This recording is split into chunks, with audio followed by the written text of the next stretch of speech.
Taunya Gren. We're here with Taunya Gren at Conduit 2012. Yes. And Taunya, just met you now, so tell us what you do and how you've been doing it, and some other things that you're working on right now. You're a filmmaker. Yeah, I'm a filmmaker. I'm an actress. I am a musician, and I'm a geek, which is the good part. So, like all those creative things, I write screenplays as well. And this is actually my first time at Conduit. Normally, I was supposed to be a guest this weekend at the science fiction convention in the Bay Area, and chose to come to this one instead. So Have you been to the one in the Bay before? Oh, many times. Many times. So why did you choose to come to Conduit? My daughter had spoken very highly of it, and I thought I'd give it a try. It's a good local convention. Yeah. So tell us some of the work that you've done. You're an actor. You've written. Have you produced? Yeah, I don't direct. I don't like to. I can, but I don't like to. I do write. I produce. I act. I sing. Generally, I don't do all those on the same film and stuff. I've done some features. The last couple of years, I started dabbling in some short films. So they're my first ones that I've ever done. Just this last couple of years, and so it's interesting the difference between short film and feature. Feature's like this marathon, whereas the short film's like this little short fun thing and stuff. Right now, I did the web series Raising Cain. You should take a look for it on the internet. Got a lot of good viewership from kind of across the world. We had viewers in China and Russia and Sweden. And it was really interesting. Then most recently, I have in pre-production right now a post-apocalyptic film called Diablo's Crow. That's about 35 days after the end of the war that destroyed most of humanity, but it was a race war between black and white. So kind of exploring some of those issues and kind of the underlying need of humanity for humanity. So I'm very excited about that. We have some very good director and very good local talent doing that. So all the things that you've done, what's your favorite? My favorite depends if you're talking acting or producing or writing. Yeah. What do you enjoy the most? Acting is what I love the most. That's what I've been doing the longest. I've been doing that longer than you have been alive. I don't know I've long time. No, and I've been acting a really freaking long time. So, no, I started when I was like one. No, I'm kidding. I'm actually a lot older than you. But that's my heart and soul. That's what I love the most. But then secondary to that, I'm finding I really enjoy writing. That's a new love of mine that I'm really liking. Have you written anything outside of screenplays? Have you done any books, Yes. novels? No, not books or novels. I have done some short stories and stuff like that to kind of hone it. My mother was a writer, and she was a novelist, and my sisters were screenwriters, and I was the performer. So this is very different for me to start writing now. So what are some websites where can we find your work? You can go to my website, TaunyaGren.com.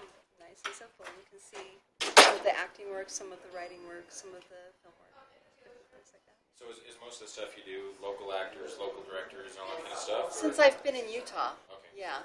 I moved here from California about 3 years ago. And so, of course, in California, I used all California actors and all California directors and all stuff like that. I do have the superhero film that I have in development right now. We do have a Los Angeles director for it. But I'm hoping to shoot most of it in Utah. I'm the president of Utah Women in Film. It's an organization I helped start up a year ago to help promote female filmmakers in Utah and stuff. So, How do you like Utah compared to California? it's a terms of mixed the film. bag. Yeah. And the film, it's part of why I'm still here is it is much, much easier to produce a film, even a feature-length film here in Utah than it is in LA, surprisingly. And there's a really good depth of talent for cast and crew that I did not expect. I honestly didn't expect that to be here. And so I'm finding that I can produce a lot more things here than I would have been able to do in LA. In the western United States, there's a lot of cities that have been booming in the industry, like Albuquerque, New Mexico. There's Portland, it's really big now.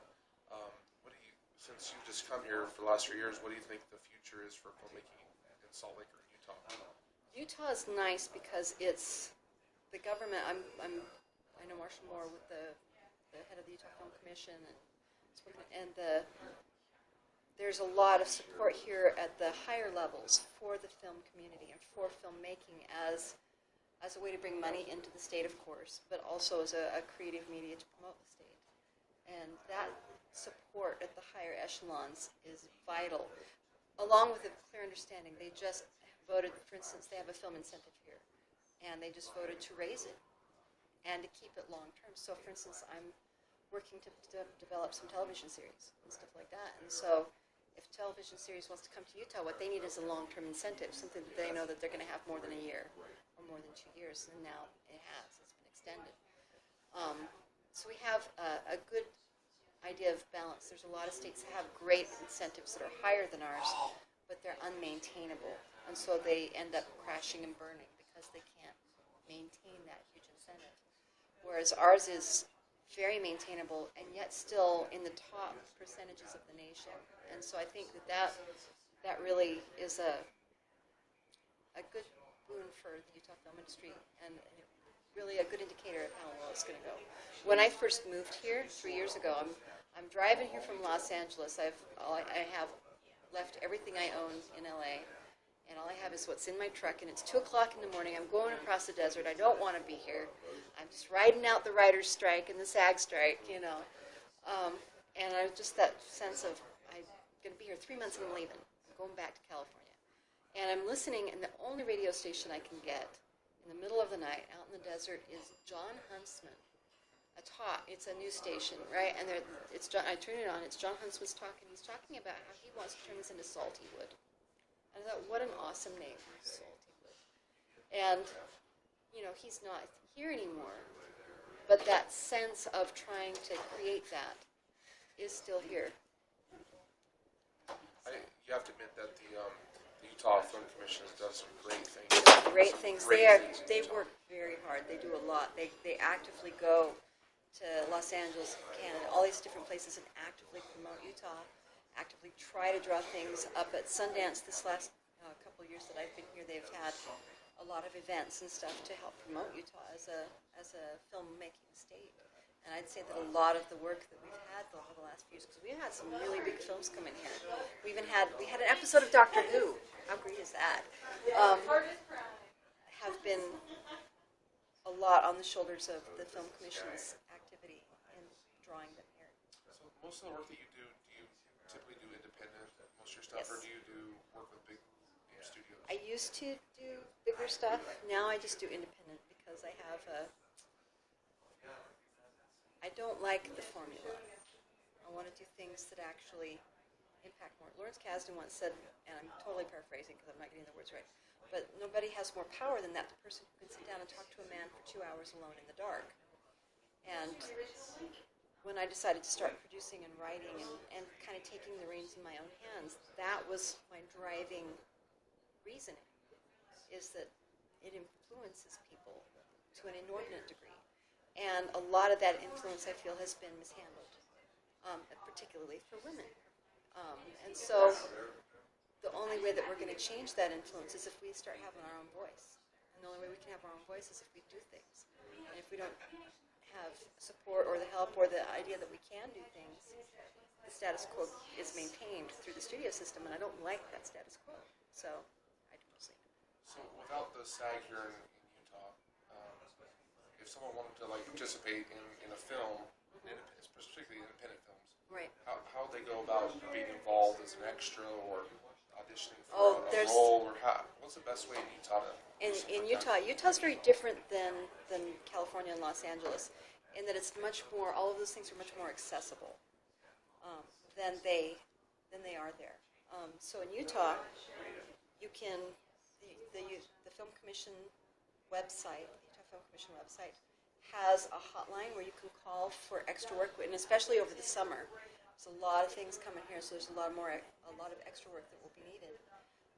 They let you know about things that are coming up on for auditions and things like that. A lot of the local agencies in LA, it's very difficult to get an agent because there's so many people that are all your same demographic and stuff that you have to jump through a lot of hoops to get an agent. Utah, because it's still budding and it's not at that glut level, the agents get a lot of the film breakdowns. And so you can call like Night Star Talent or McCarty's or something and set up an interview and go talk about to become a represented actor. And then you get a lot of the information. In LA, the only way that you can get the breakdown information or the audition information is if you have an agent. In Utah, you can't. That's not true. You can get a lot of audition information on utahactors.ning, which is a site that's run by the top local casting director, Jeff Johnson. And they have a whole place, it's a forum, but there's also a lot of places where people will post about auditions and things like that. Craigslist here sometimes has them. Our Facebook page, Utah Women in Film, is an active forum where a lot of local filmmakers will post auditions, crew needs, cast needs. So all you have to do is go, and then there's also the Ogden Cinema Facebook page. There's Wasatch Filmmakers, Independent Filmmakers Facebook page. There's a lot of places here where you can get that information that makes it a lot easier to jump into the industry than you would have ever thought. So it was the strikes and things in California that brought you to Salt Lake then? Yes. The writer's strike, especially for somebody in California, at that particular point I was making pretty much my sole living as an actress. And the writer's strike came and took away literally 80% of production. And it went on for months. And people were hungry. I was actually in a temp line with a named actor from ER, and they had prop person from all of the game shows. And I mean, just these big end people that are hungry and starving and losing their houses because of the strike. So the strike then ended, and we wrote it out, we got it through, and then SAG threatened to strike. And so that didn't come back. That 80% that went away didn't come back. And so, and we don't know how long it's going to take. And my daughter, who actually just walked past, she actually lived here. She married a man out here. And she said, you know what, Mom, why don't you come out here and live with me for a few months and just write out the strike? And I said, you know what, I'm going to try that. And I haven't come back. We're glad you're here. Well, thank you. Utah needs more people like you. You know what, Utah has a lot of people like me. We do. Now what we need to do is to combine our efforts. Unite and conquer. Yes, unite and conquer, exactly. Sometimes that's harder to say, though. Especially for creative people, yeah. So you like it here in Utah, though? I mean, it's for the most part, hate the snow. Hate the snow with a passion. If there was no snow, I would love Utah. But otherwise, it's got that big strike against it. But a lot of the people here I've really liked. I'm really enjoying the hunger and the dynamics of the film community, which is really cool. Okay. Well, thank you. Thank you. I really appreciate your time. Good. So I'm excited to see this and stuff. So